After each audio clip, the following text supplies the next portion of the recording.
Ma famille a abandonné ma fille de 18 ans dans un pays où il est déconseillé de voyager, sans passeport. C'était hilarant, Harry mon neveu. Tu aurais dû voir sa tête, a ajouté sa sœur. Je n'ai pas crié. J'ai commencé à agir. Le lendemain matin, la sécurité frappait à leur porte. Quand ils sont finalement entrés dans le hall de l'hôtel, j'ai dû regarder à deux fois. Mes parents, ma sœur, Amélie, ses deux enfants, Maxime et Chloé tous présents à l'appel, riant, bavardant, agissant comme si c'était des vacances comme les autres. Mais Léa n'était pas avec eux. Ma fille. Ma fille de 18 ans. J'ai regardé à nouveau, m'attendant à la voir arriver derrière eux. Peut-être s'était-elle arrêtée pour prendre de l'eau ou utiliser les toilettes. Quelque chose. Mais personne ne regardait en arrière. Personne ne la mentionnait. J'ai senti mon mari, Antoine, bouger à côté de moi. Il avait remarqué aussi. Où est Léa, ai-je demandé. C'est sorti plus sèchement que je ne le voulais. J'essayais de paraître décontracté, mais quelque chose en moi était déjà en alerte. Papa n'a même pas ralenti. Elle est probablement dans le prochain vol. Le prochain vol, ai-je répété. Maman a fait un geste de la main. Elle a perdu son passeport pendant l'escale. Un bazar à l'aéroport. Elle est en train de régler ça. Il y a eu une pause dans ma poitrine. Un de ces moments où votre corps sait que quelque chose ne va pas avant que votre cerveau ait fini de charger la page. Elle l'a perdu pendant l'escale, ai-je dit, en essayant de garder une voix égale. À Amsterdam? Ils ont tous hésité. Le genre d'hésitation qui vous fait sentir l'estomac tomber au fond de vos chaussettes. Pas tout à fait, a dit papa. Antoine a bougé à côté de moi. Qu'est-ce que ça veut dire, pas tout à fait? Oh, eh bien, notre vol initial a été annulé, a dit maman d'un ton enjoué, comme si c'était un rebondissement amusant. Mais ton père nous a trouvé une meilleure offre. 2 escales. On a économisé un paquet. Le personnel de la compagnie aérienne ne voulait même pas nous en parler, mais ton père a insisté. Je ne pense même pas qu'il l'avait mis en ligne, a ajouté fièrement papa. La Libye, c'était plus rapide et moins cher. Gagnant-gagnant. Antoine a cligné des yeux. La Libye. Je me suis tourné complètement vers eux. Vous avez changé d'itinéraire pour passer par la Libye. Papa a haussé les épaules. Il y avait plein de sièges. Ils nous ont même donné une compensation pour le vol annulé. On a fini par y gagner. Et où a-t-elle perdu le passeport, ai-je demandé, même si je connaissais déjà la réponse. En Libye, a-t-il dit. Vous plaisantez. J'ai regardé chaque visage, espérant que l'un d'eux esquisserait un sourire. C'est une blague, n'est-ce pas? Silence. N'est-ce pas? Ai-je répété. Amélie avait l'air de s'ennuyer. Chloé était déjà sur son téléphone. Maxime lui a donné un coup de coude et a souri. Tu aurais dû voir sa tête quand elle a réalisé, a-t-il dit. C'était hilarant. Chloé a reniflé. Elle a complètement paniqué, en mode panique totale. J'ai cru qu'elle allait s'évanouir. J'aurais aimé filmer ça, a ajouté Maxime. On aurait dit une de ces personnes dans les vidéos de canulars. Je les ai dévisagées. Je ne savais pas ce qui m'abasourdissait le plus, les mots ou le ton, comme s'ils avaient regardé quelqu'un se noyer et trouvé ça divertissant. Vous l'avez laissé, ai-je dit doucement. Vous l'avez vraiment laissé derrière vous? Maman a croisé les bras. Nous ne l'avons pas laissé. Elle a perdu son passeport. Elle a 18 ans, a dit papa. Ce n'est pas un bébé. Amélie a soupiré. Tu dramatises tout ça. Elle a dit qu'elle s'en occuperait. Vous êtes en train de me dire, ai-je dit lentement, que ma fille a perdu son passeport dans une zone déconseillée aux voyageurs et que vous l'avez laissée là, seule? Elle est intelligente, a dit maman. Tu l'as toujours dit. Antoine s'est avancé. Sa voix était calme, mais je pouvais voir sa mâchoire se contracter. Pourquoi n'êtes-vous pas resté avec elle? Un adulte. Juste un de vous aurait pu rester et rater le vol. Papa avait l'air sincèrement confus. Nous sommes déjà ici. Que étions-nous censés faire d'autre? Vous étiez censé ne pas changer d'itinéraire pour passer par un pays à haut risque, pour commencer, a dit Antoine. Vous étiez censé nous le dire. Nous ne voulions pas de drame, a marmonné Amélie. Et maintenant, vous en avez, ai-je rétorqué. J'ai sorti mon téléphone et j'ai commencé à appeler. Directement sur la messagerie vocale. Antoine a essayé le sien aussi. Rien. Peut-être que son téléphone n'a plus de batterie, a suggéré maman. Nous lui avons dit de rester près du comptoir. Quel comptoir, ai-je demandé. Celui de l'aéroport où vous l'avez laissé. Personne n'a répondu à ça. Tu agis toujours comme si elle ne pouvait pas se débrouiller sans toi. Antoine a laissé échapper un souffle silencieux qui, d'une manière ou d'une autre, a semblé plus fort qu'un cri. Elle est seule en Libye, sans passeport, sans contact local et sans ambassade. Et vous pensiez qu'elle pouvait se débrouiller pour s'en sortir? Chloé a finalement levé les yeux. De toute façon, elle ne voulait pas passer par la Libye, a-t-elle dit. Elle n'arrêtait pas de dire que ce n'était pas sûr. Genre, ce n'est pas sûr pour les femmes par-ci, et on ne devrait pas changer d'itinéraire par là. Maxime a reniflé. Elle se comportait comme un bébé. Peut-être qu'elle devrait juste y rester. Elle s'intègre mieux. J'ai cligné des yeux. Qu'est-ce que tu viens de dire? Il a levé les yeux, souriant, imperturbable. Je veux dire, son père est noir, non? Donc, elle s'intègre mieux que nous. Le bras d'Antoine s'est tendu à côté de moi. Amélie est intervenue rapidement. Il ne le pensait pas comme ça. Je n'ai rien dit de mal, a dit Maxime. Je dis juste qu'elle paniquait pour rien. J'ai regardé le garçon, puis Amélie, puis mes parents, et quelque chose s'est fissuré en moi. Pas bruyamment, pas comme une fracture, mais plutôt comme une articulation qui se déboîte silencieusement. Douloureux, mais si subtil que personne ne le remarque. Au début. Je me suis retourné vers Antoine. Nous allons régler ça, ai-je dit. Ma voix ne tremblait pas. Il a hoché la tête une fois, cherchant déjà des vols sur son téléphone. Derrière moi, maman nous a appelés. Vous n'avez pas besoin de faire une scène. Mais je ne faisais pas de scène. Pas encore. Ça viendrait plus tard. J'ai passé toute ma vie à essayer de mériter la décence de gens qui ne m'ont jamais offert que des conditions. En grandissant, Amélie aurait pu mettre le feu à la maison, et mes parents auraient dit, elle est juste expressive. Pendant ce temps, j'ai été puni une fois pour avoir demandé ce que « bourgeois » signifiait pendant le dîner. Apparemment, j'étais suffisante. On pourrait penser que l'âge adulte arrangerait les choses, mais non. L'aura de l'enfant chéri s'est poursuivie jusqu'à la maternité. Amélie a eu Maxime et Chloé, et soudain elle était la mère célibataire héroïque qui faisait de son mieux. Chaque fois qu'elle les laissait manger des bonbons pour le dîner ou criait sur un caissier, maman chuchotait simplement « Être parent, c'est difficile ». Pendant ce temps, quand Léa avait 4 ans et a pleuré à une fête d'anniversaire parce qu'elle ne voulait pas frapper la pinata, mon père a dit qu'elle était trop sensible. Tu dois l'endurcir, m'a-t-il dit. Tu ne peux pas la materner éternellement. Quand Léa est arrivée au lycée, elle gagnait des prix à tour de bras. Tableau d'honneur, championne du club de maths, une subvention scientifique à l'échelle de la ville à 17 ans. Et pourtant, chaque fois qu'elle accomplissait quelque chose, quelqu'un dans la famille changeait de sujet. C'est super, a dit maman une fois. Mais tu ne veux pas être juste académique. Tu devrais essayer un sport aussi, comme le basketball. Le basketball. Elle mesure 1,57 m, a de l'asthme et des problèmes de coordination, mais bien sûr. Ou mon préféré, être intelligente, c'est bien, mais être équilibrée, c'est mieux. Venant des mêmes personnes qui ont encadré le premier bricolage en macaroni de Maxime comme si c'était une pièce de galerie. Ils ont toujours dit qu'elle était si mature pour son âge. Mais cela venait avec une condition. Cela signifiait qu'on attendait d'elle qu'elle supporte tout, qu'elle rit des compliments déguisés et qu'elle absorbe les commentaires sur ses cheveux, distrayants, ou sa voix, trop sèche.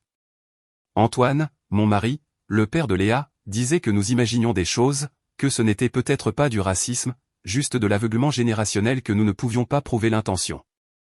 Et je me suis accroché à cela pendant des années parce que l'alternative faisait trop mal. Mais en y repensant maintenant, c'était là. Ça a toujours été là. Je pensais que si nous étions assez généreux, assez gracieux, il verrait qui Léa était vraiment. Que peut-être il l'aimerait pour ça. C'est pourquoi j'ai payé pour toutes ses vacances. L'hôtel, les repas, les excursions, même les vols. C'était mon idée, une façon de célébrer l'étape professionnelle qu'Antoine et moi avions atteinte, et peut-être, stupidement, une façon de rapprocher tout le monde. J'aurais dû mieux savoir. Après que Léa ne soit pas arrivée à l'hôtel, je leur ai demandé de fouiller leur sac juste par sécurité. J'ai dit que peut-être son passeport avait glissé dans le sac à dos de quelqu'un d'autre pendant la sécurité ou s'était coincé derrière une tablette et avait fini avec l'un d'eux par accident. Amélie a levé les yeux au ciel. Tu penses qu'on l'a caché? Non, ai-je dit prudemment. Mais je pense que s'il y a even une petite chance qu'il ait été emballé par erreur, ça vaut la peine de regarder. Ils ont résisté au début, se montrant insultés, sur la défensive. Papa a dit quelque chose comme « Nous ne sommes pas l'ennemi ici ». Mais quand j'ai continué à insister, les choses sont devenues bizarres. Maxime, le fils de 11 ans d'Amélie, ne voulait soudainement plus me regarder dans les yeux. Chloé avait l'air d'essayer de ne pas rire. Et puis Amélie a dit, il était déjà trop tard. Qu'est-ce que tu voulais qu'on fasse? Je me suis retourné. Quoi? Elle s'est figée. Je veux dire, je ne voulais pas dire, papa l'a interrompu. Le fait est que ce n'est pas comme si nous avions prévu ça. Antoine s'est avancé. Que voulez-vous dire exactement par trop tard? Personne n'a répondu. Alors je l'ai dit. Vous avez trouvé son passeport. Silence. Mon pouls battait dans mes oreilles. Vous l'avez trouvé après qu'elle n'a pas pu embarquer. Toujours personne ne parlait. Chloé s'est assise sur le canapé comme si elle regardait un film. Maxime a soudainement eu l'air de vouloir disparaître. C'est Maxime qui a craqué le premier. Je l'ai juste caché pour rigoler, a-t-il marmonné. Elle était agaçante, à dire que la Libye était dangereuse et qu'on allait se faire enlever. Je pensais qu'elle devait se calmer. Ma bouche est devenue sèche. Elle vous a dit que ce n'était pas sûr. Ouais, a-t-il dit. Elle n'arrêtait pas de chercher des trucs sur Google et d'essayer de nous le dire. C'était agaçant. Jean, d'accord, on a compris. Ce n'est pas Disneyland. Je me suis tourné vers mes parents. Et vous saviez tous ça? Maman a fait un geste de la main. Nous pensions qu'elle était dramatique, comme toujours. Elle n'est pas dramatique, a dit Antoine, la voix basse. Elle est prudente. Elle est intelligente. Elle a 18 ans et est bloquée à Tripoli sans passeport. Et vous la traitez de dramatique? Elle aurait pu aller à l'ambassade, a dit papa d'un ton sec. Il n'y a pas d'ambassade française en Libye, ai-je lancé. Elle l'a probablement découvert après que vous l'ayez laissée. Amélie a eu le culot de lever les yeux au ciel. Elle est légalement une adulte. Que étions-nous censés faire? Rater le voyage parce qu'elle était difficile? Antoine l'a regardé en clignant des yeux. Oui. Oui, ai-je fait écho. C'est exactement ce que vous étiez censé faire. Personne n'a parlé. Puis Maxime a ajouté, obligeamment, tu aurais dû voir sa tête quand elle a réalisé. C'était hilarant. Chloé a hoché la tête. On aurait dit qu'elle allait pleurer. Antoine s'est mis entre moi et eux comme s'il me retenait physiquement. Mes ongles s'enfonçaient dans mes paumes. Chaque molécule de mon corps hurlait de lancer quelque chose, mes mots, un verre, le fichu canapé tout entier. Mais je n'ai pas crié. J'ai juste dit, très doucement, elle n'est pas dramatique. Vous êtes simplement cruel. Et puis j'ai quitté la pièce parce que si je restais, j'allais casser quelque chose. Ils pensent que c'est fini, qu'elle ira bien, que nous passerons tous à autre chose, que ce n'était qu'un malentendu. Mais ce n'en était pas un. C'était délibéré. C'était laid. Et ils vont le regretter. Au moment où nous avons confirmé que le passeport de Léa était dans le sac d'Amélie, j'ai cessé d'écouter. Pas par choc, bien que cela en fasse partie, mais parce que j'étais déjà en train d'agir. Antoine fixait toujours le sac comme s'il lui avait poussé des cornes. Ils l'ont trouvé avant le décollage. Il savait, a-t-il marmonné, la voix basse. Il savait qu'elle ne l'avait pas, et ils l'ont laissé là quand même. Je n'ai rien dit, je me suis juste retourné et je suis retourné directement à la suite de l'hôtel. J'ai ouvert mon ordinateur portable, je me suis connecté au site de la compagnie aérienne et j'ai commencé à scanner les itinéraires de vol vers Tripoli. Il y en avait un. Il partait dans 5 heures. Était-ce risqué? Oui, mais pas aussi risqué que de laisser notre fille dans un pays déconseillé aux voyageurs pour la nuit, sans papier, sans adulte, sans soutien de l'ambassade et, jusqu'à présent, sans moyen de nous joindre. Antoine s'est penché par-dessus mon épaule. Tu restes. J'irai, a-t-il dit, sortant déjà son portefeuille. Je n'ai pas discuté. Il avait raison. La Libye n'était pas un endroit sûr pour une jeune femme noire seule. Mais ce n'était pas non plus un endroit génial pour moi. Surtout si nous avions besoin de quelqu'un pour coordonner les retombées ici. Nous l'avons réservé. Un vol aller simple pour lui, 2 billets de retour pour le lendemain matin. Un pour lui, un pour Léa. Le temps pressait. Il devait partir bientôt pour passer l'enregistrement, et nous n'avions toujours pas de nouvelles d'elle. J'avais essayé son téléphone des dizaines de fois.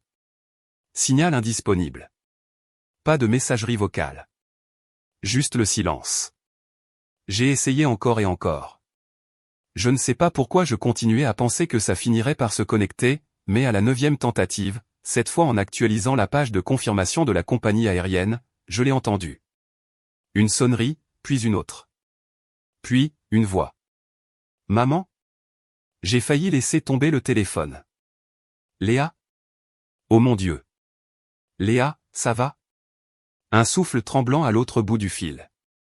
J'ai essayé d'appeler. Rien ne fonctionnait. Le Wi-Fi est nul. Ma carte SIM ne se connecte pas. Je n'arrivais à rien charger. Je pensais que mon téléphone avait un problème. Non, non. Tout va bien maintenant. Nous avons trouvé ton passeport, ai-je dit rapidement. Je t'expliquerai plus tard. L'important, c'est que papa arrive ce soir. Il s'envole dans quelques heures. Il te l'apporte. Il y eut un silence. Puis, doucement, vous l'avez trouvé ? J'ai fermé les yeux. Ouais. Dans le sac d'Amélie. Un autre silence. Et puis un son que je n'oublierai jamais, une petite expiration brisée qui sonnait comme si l'incrédulité et le chagrin s'étaient heurtés dans sa gorge. Il n'était pas perdu, alors, a-t-elle dit. Je le savais. Je leur ai dit que je l'avais. Je leur ai dit de ne pas passer par la Libye. Je leur ai dit que ça arriverait. Je sais, ai-je dit. Je te crois. Elle n'a pas pleuré. Pas vraiment. Mais sa voix s'est brisée quand elle a ajouté, ils ont dit que j'étais dramatique. Que je regardais trop TikTok. Qu'un aéroport est un aéroport. Mais le personnel ne voulait même pas de nous là-bas. Ce n'était même pas sur la liste de changements de réservation au début. Grand-père a fait une scène, et puis soudain c'est devenu une option. Bien sûr qu'il l'a fait, ai-je marmonné. J'ai essayé de leur dire que ce n'était pas sûr, mais ils ont ri. Et puis Maxime a dit que je faisais paniquer tout le monde et que je devais aller me calmer. Et puis je ne trouvais plus mon passeport. Je me suis appuyé contre le bureau, en serrant le bord jusqu'à ce que mes jointures blanchissent. Tu es à l'aéroport maintenant, n'est-ce pas? Ouais, toujours dans le terminal. Ils ont presque failli me forcer à partir plus tôt. J'ai fait semblant d'attendre quelqu'un, j'ai trouvé un stand de nourriture et je me suis assise. Je n'ai pas bougé. C'est bruyant, dégoûtant et bizarre. Un type m'a demandé si j'étais marié. Mon estomac s'est noué. Et un autre a proposé de m'aider à arranger ça si je lui devais une faveur. C'en était trop. J'ai rapproché l'ordinateur portable, j'ai ouvert le portail de réservation de l'hôtel. Antoine faisait déjà ses valises. Je pouvais entendre la fermeture éclair de sa valise, et j'en avais fini d'attendre. Papa est en route, Léa. Tiens bon. Il sera à l'aéroport demain matin. Tu le verras. Reste où tu es. Ne montre pas que tu es seul. Ne parle à personne d'autre. Tu as tout fait correctement. Il y eut une pause. Peux-tu lui dire de se dépêcher? J'ai hoché la tête même si elle ne pouvait pas me voir. Il est déjà en mouvement. Après avoir raccroché, je suis resté assise quelques secondes, écoutant juste le bourdonnement du mini-réfrigérateur et le faible sifflement dans mes oreilles dû à la pure rage. Et puis j'ai ouvert la page de réservation de groupe de l'hôtel et j'ai commencé à cliquer. D'abord notre suite, toujours réservée. Puis la suite d'Amélie, les chambres de mes parents, le bloc familial que j'avais généreusement réservé au prix fort parce que je pensais que ces vacances seraient bonnes pour nous. Je les ai tous annulés. Jusqu'au dernier. Ils pouvaient se débrouiller. Il y aurait sûrement un itinéraire de rechange intelligent pour ça aussi. Antoine est sorti de la salle de bain, trousse de rasage à la main. Elle avait l'air d'aller bien. Elle tient le coup, mais elle a peur. Bien sûr qu'elle a peur, a-t-il dit. Puis il a regardé mon écran. Qu'est-ce que tu fais? Je n'ai pas levé les yeux. Je reprends ma générosité. Il a souri, crispé. Besoin d'aide. J'ai secoué la tête. Non. Je gère. Le temps qu'il ferme sa valise et m'embrasse sur le front, j'avais aussi ouvert le portail des vols de retour. Voyons à quel point ils étaient vraiment débrouillards. Parce que s'ils pouvaient laisser ma fille à Tripoli, ils pouvaient absolument trouver comment rentrer de Martinique par leurs propres moyens, de préférence avec 3 escales en classe économique, sans espace pour les jambes et sans collation. Et si cela vous semble mesquin, eh bien, imaginez votre fille de 18 ans seule dans un pays étranger dangereux, suppliant des étrangers pour du wifi pendant que ses cousins rient de la drôlerie de la voir paniquer. Alors parlez-moi de mesquinerie, parce que nous n'en étions même pas proches encore. Ils devaient rentrer ce soir-là, Antoine et Léa. Mon cœur battait la chamade depuis qu'il était monté dans cet avion. J'ai passé la nuit à suivre leur vol, rafraîchissant l'écran si souvent que mon pouce me faisait encore mal. Je n'ai pas dormi. Je ne me suis même pas assise. Le matin, je fonctionnais à la caféine et à la fureur froide. Et c'est là que je l'ai entendu, des coups. Pas n'importe quel coup. Le genre qui résonne dans les couloirs carrelés de l'hôtel. Sec, furieux, refusant d'être ignoré. Ça venait de 2 portes plus loin. Les chambres de ma famille. Je suis sorti dans le couloir juste à temps pour entendre quelqu'un crier « Vous ne pouvez pas faire ça. Nous avons des enfants. » Une voix calme a répondu « Monsieur, votre réservation a été annulée. L'heure de départ est passée.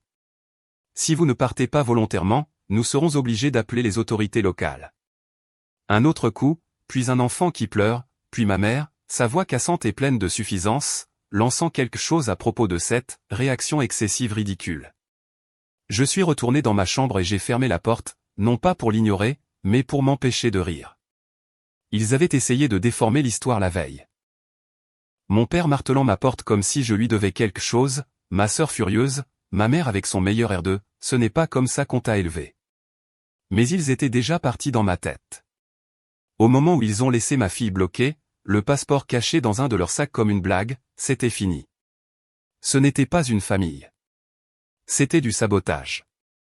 La veille au soir, ils étaient arrivés en tapant des pieds comme des bambins en pleine crise de colère. Ma mère a frappé assez fort pour faire trembler la serrure. J'ai ouvert la porte d'un pouce, puis d'un autre, puis complètement, pour pouvoir les voir en face quand je dirais non. Tu as annulé les chambres, a sifflé ma mère. Sans nous le dire ? Je pensais laisser la réception vous annoncer la nouvelle. Amélie a croisé les bras. C'est cruel, même pour toi. Cruel ? J'ai cligné des yeux. Cruel, c'est de faire passer ma fille par la Libye et de l'abandonner dans la zone de transit quand elle ne pouvait pas embarquer. Elle a perdu son passeport, a lancé mon père. Elle ne l'a pas perdu, ai-je dit d'un ton neutre. Maxime l'a pris. Vous l'avez trouvé. Et vous n'avez rien dit. Alors, non, je ne paie pas pour vos vacances. Tu nous punis tous. Vous vous êtes punis vous-même, ai-je dit. Tout ce que j'ai fait, c'est d'arrêter de financer. Ma mère s'est avancée comme si elle allait me gronder, comme si j'avais encore 15 ans. Je n'ai pas bougé. Je n'ai pas bronché. Nous avons des enfants avec nous, a-t-elle dit. Chloé pleure. Maxime a peur. Vas-tu vraiment nous faire changer d'hôtel ? Vous pouvez payer pour vos propres chambres. Je ne vous en empêche pas, le visage d'Amélie s'est tordu. Alors c'est tout ? Une erreur et on est coupé. Une erreur ? J'ai presque ri. Vous avez fait passer ma fille par un pays à haut risque pour économiser quelques centaines d'euros. Puis vous avez caché le fait que votre fils avait pris son passeport. Puis vous l'avez abandonnée. Puis vous vous êtes moqué d'elle. Alors oui, c'est tout. Ils sont restés là, stupéfaits, comme s'ils s'attendaient à ce que je cède. Au lieu de cela, j'ai dit, cette conversation est terminée. J'ai fermé la porte. Retour au matin. À travers le mur fin, j'ai entendu plus de cris, la voix du directeur. Quelque chose à propos de la politique de l'hôtel. La voix de mon père qui monte, essayant de reprendre le contrôle. J'ai entendu le mot « procès » et j'ai réprimé un rire. Finalement, le calme est revenu. Plus tard dans l'après-midi, j'ai ouvert la discussion de groupe de l'hôtel pour trouver un message de Chloé, ce nouvel endroit est dégoûtant. Pas de mer. La plage est à environ 2 heures. On peut revenir s'il te plaît ? J'ai mis la discussion en sourdine. Ils ont aussi essayé de déformer la situation auprès des autres parents. Bien sûr. Les textos ont commencé à arriver. Ta mère a dit qu'il y avait eu un malentendu. Qu'est-ce qui se passe?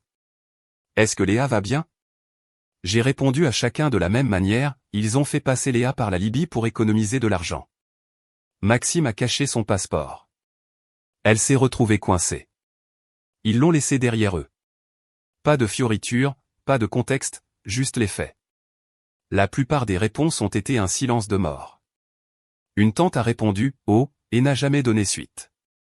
J'imagine que l'histoire sonne différemment quand on l'a dit à voix haute. Antoine et Léa sont revenus vers 20h. Je les ai rejoints dans le hall. Elle avait l'air plus âgée, même visage, même cheveux, mais différente d'une certaine manière. Je l'ai serrée fort dans mes bras.